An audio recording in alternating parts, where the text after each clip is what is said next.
Hi.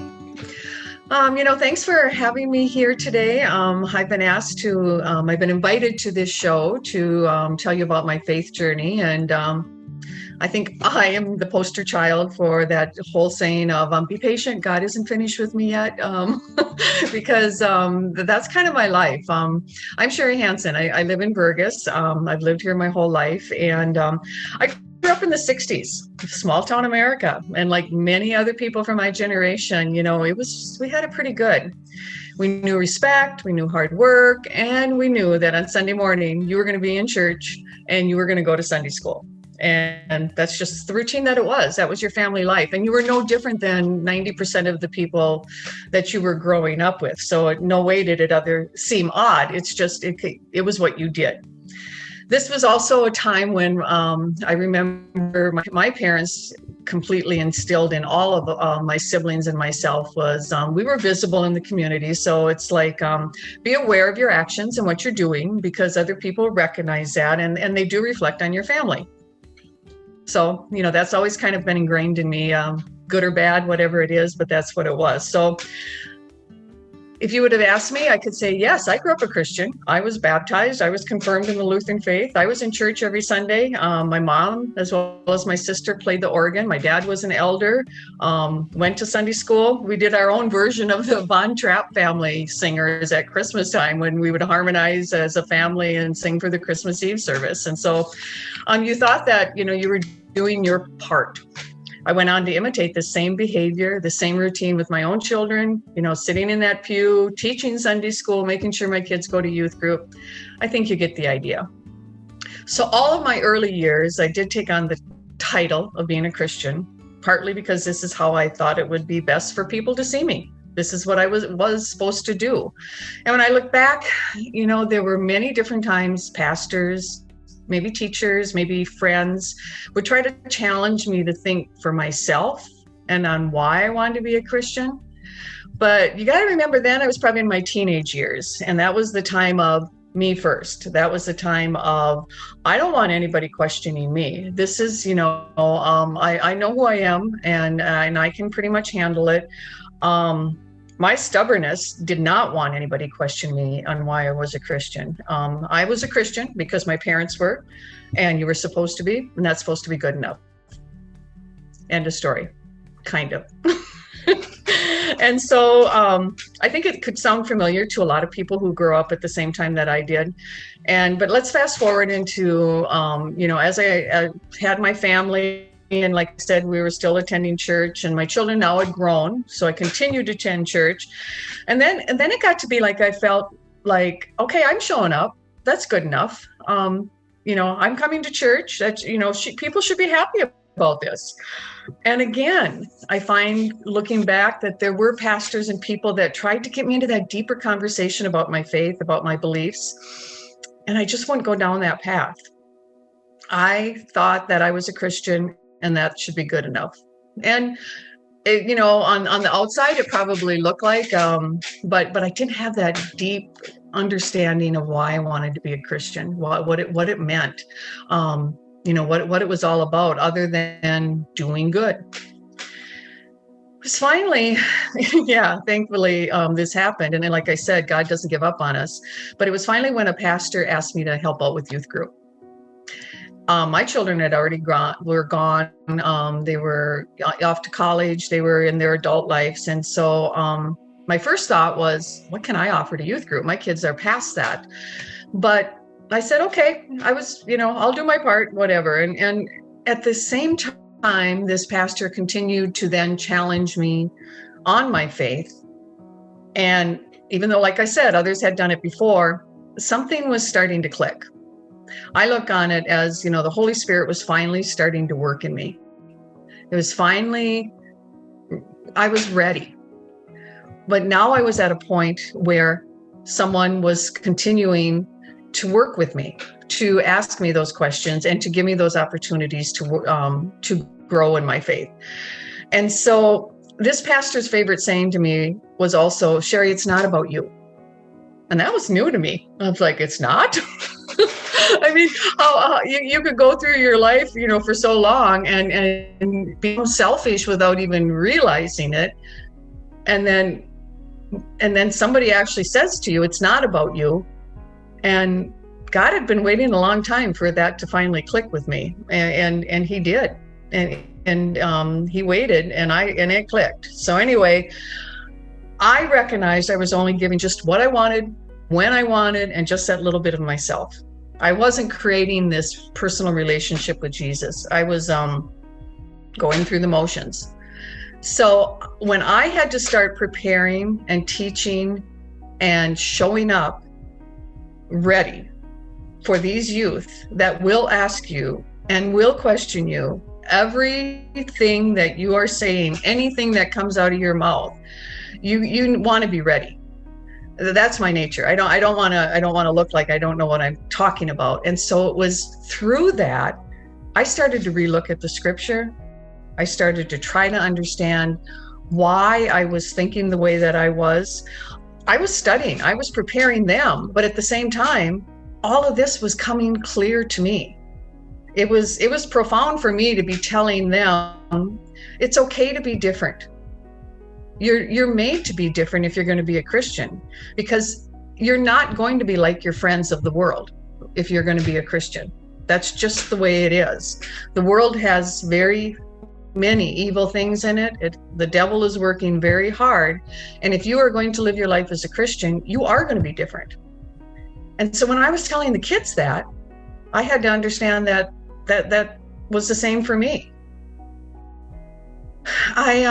This pastor and my youth leaders that helped me through that, I don't know if they recognized how immature I was in my faith. I don't know if they recognized that I was learning at the same time, but they were able to, through their help and teachings, just fill so many voids that honestly I really didn't even know were there. Uncertainties, insecurities, anxieties that I'd been feeling, and I couldn't quite figure out why it was. And it was just because I wasn't putting my trust in where I should be. I was putting my trust in myself instead of in Jesus. And so that experience of getting ready with those youth, and then you take them on, servant event groups, and you would do the Bible study, and you would do things in town and stuff like that. And you kind of, number one, it keeps you young, but number two, it just really helps you see things through their eyes.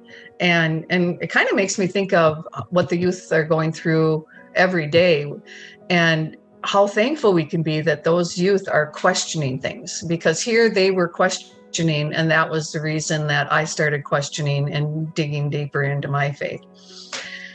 Through this youth group, then, I think if you're going to say a God moment or a life-changing moment for me, a turning point, we'll put it that way, a turning point was the opportunity to lead a mission team with these youth. It was in place, and it was a mission that you travel to in El Paso, Texas. You go down, you stay in dorm-style housing, and you go into Juarez, Mexico, where you share God's news. So you gather each summer, you gather youth and adults that want to take this trip. And I remember the first one very clear. You got to remember, I was still pretty immature in my faith, but I was learning. And so there were a lot of unknowns that you're bound to encounter, but we would pack up an enclosed trailer full of stuff to take down this mission. We would throw in anything that we thought that they could use. It's from school supplies to backpacks to, just things that they were just so thankful to get. But anyway, we would pack up this trailer. Then we would load up vans with people and with gear, and you leave early in the morning, you head south, you stop in Kansas and New Mexico, you stay in the basement of churches, you sleep on the floor. Sound like fun? Yeah. Anyway, you're driving all this way down to El Paso, Texas, and on a late Saturday afternoon, you finally arrive.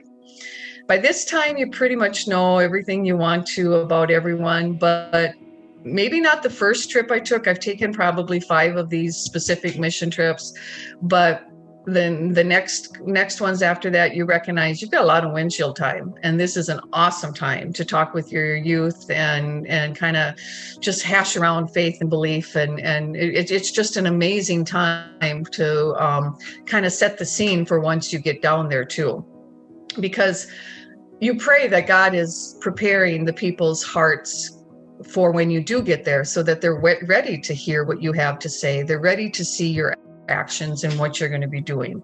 So you take that time and that windshield time.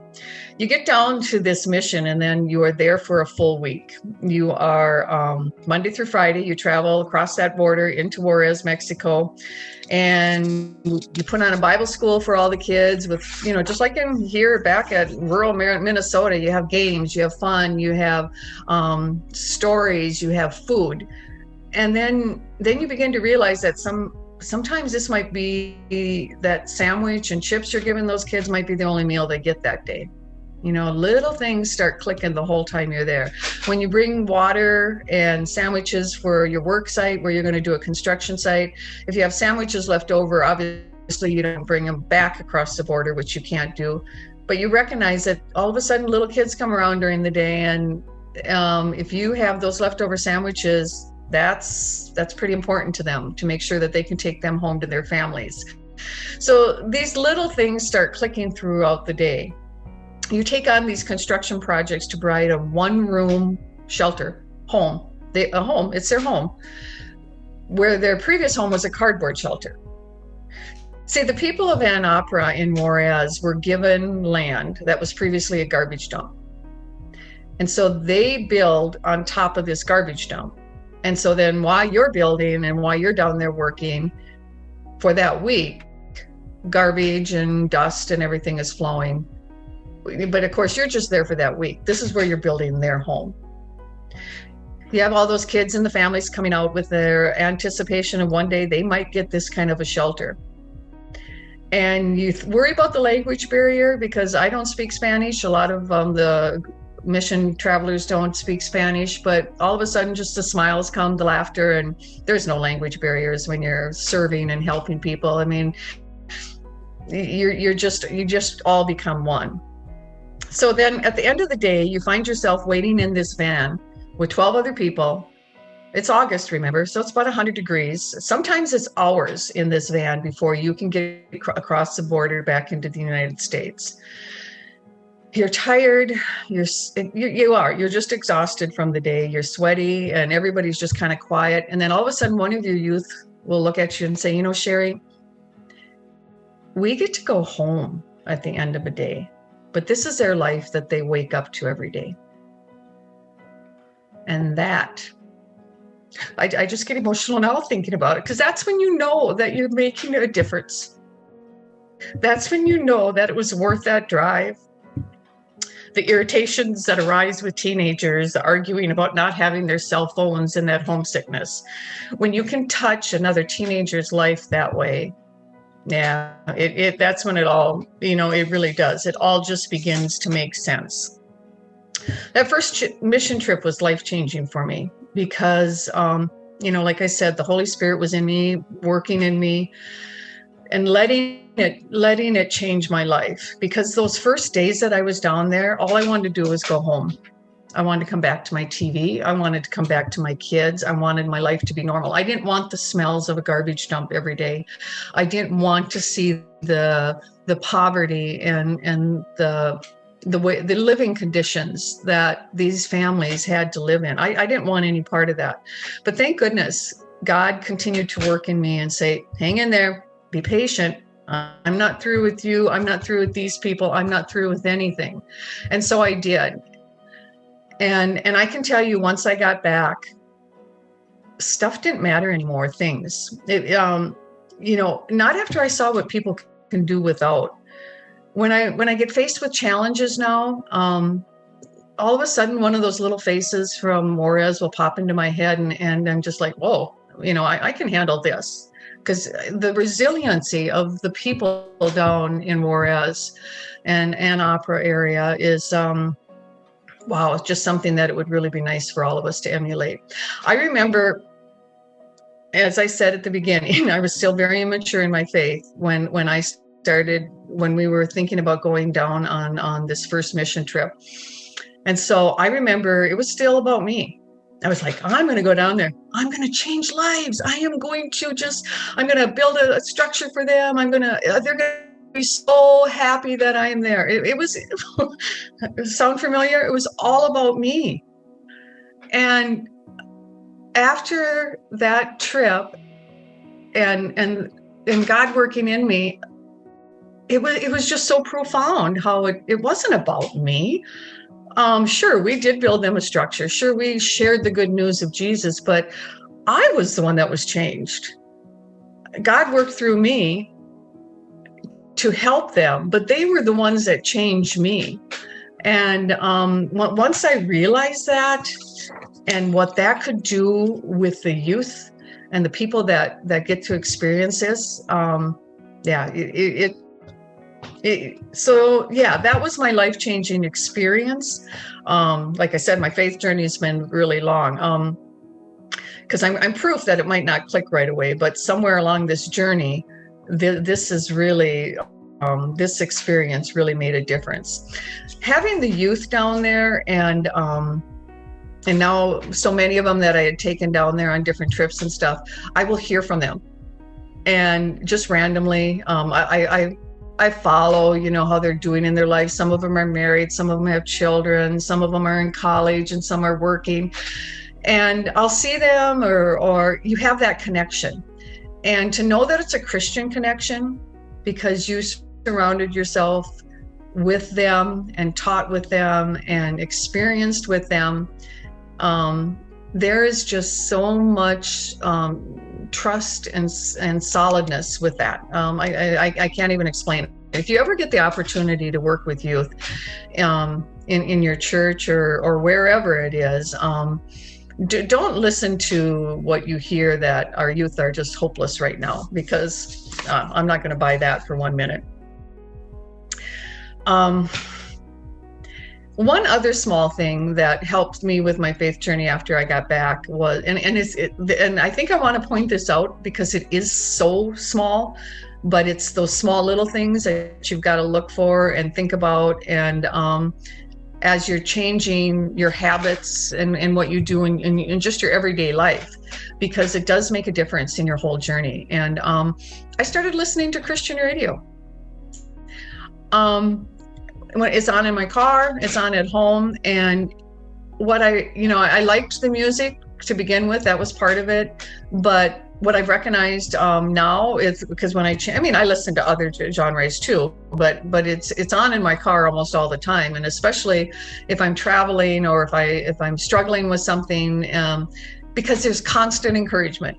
You need to surround yourself with that constant encouragement. Not only the words from the songs, but sometimes the announcers. And I don't know if you can see on the wall behind me here, I've got a sign and it says, "Even If." Right now, that's a popular song by the Christian artist called Mercy Me, one of my favorite bands. Anyway, they've got this song out, "Even If," and it's talking about you're not going to always have good days, and you're going to have huge disappointments. And you're going to still have to keep going on, and you're going to question God, and you're going to say, why are you doing this? And why is it happening this way? And I think all of us can relate a little bit to that with our last, year in this world and the things that are going on. And it's like in the song, it talks about, sure, God can change that at any minute. But even if he doesn't, I'm going to stay true. I'm going to stay faithful. I'm going to trust in his plan, because whether it be the virus or the crazy happenings that are going on in the world, none of this is new to God. I mean, it's original plan, and he knows how it's going to end. And we just have to trust that even if we don't get it, those answers are going to be there for us someday, when we meet with Jesus in the end. And I think I'll close with that, because I remember I've had the unique opportunity of being with, I was with my father and my mother and my grandmother, all three of them, when they died, when they were leaving this earth. And it was a privilege, but I remember my dad died about 16 years ago. This is before I started my transformation as a Christian. And I remember being with him, and all I could feel was the loss. Obviously we're devastated, and it's hard, and we do not want to see our loved ones go. But it was a hopeless loss. It was a loss that was just, I was crushing when he died. And I focused on that loss. Now, fast forward, my grandmother and my mom just died a couple years ago, and I was with them, and with them the days prior to it. And the beauty of talking to them about Jesus and the beauty of sharing faith is a comfort that is really hard to explain. And you don't want them gone for your life, but you know, number one, that they're better off. But the main thing is, you know that you're going to see them again, and then you're going to be with them forever. So that's the comfort and faith of being a Christian to me. To sum it up, I'm a Christian because I believe in Jesus. I believe that he was born. I believe that he died for me, that he resurrected, and he's coming again. And that's what calms me during chaos of our world and evil, because I know the evil's there, and I know the devil is working very hard on all of us who believe. But I know how it's going to end, and I know those questions will be answered. So thanks for letting me share, for giving me the opportunity to delve into why God wasn't finished with me yet, why he's never going to be finished with me, and to help me reflect back on some very important times in my life. So good luck on your journey.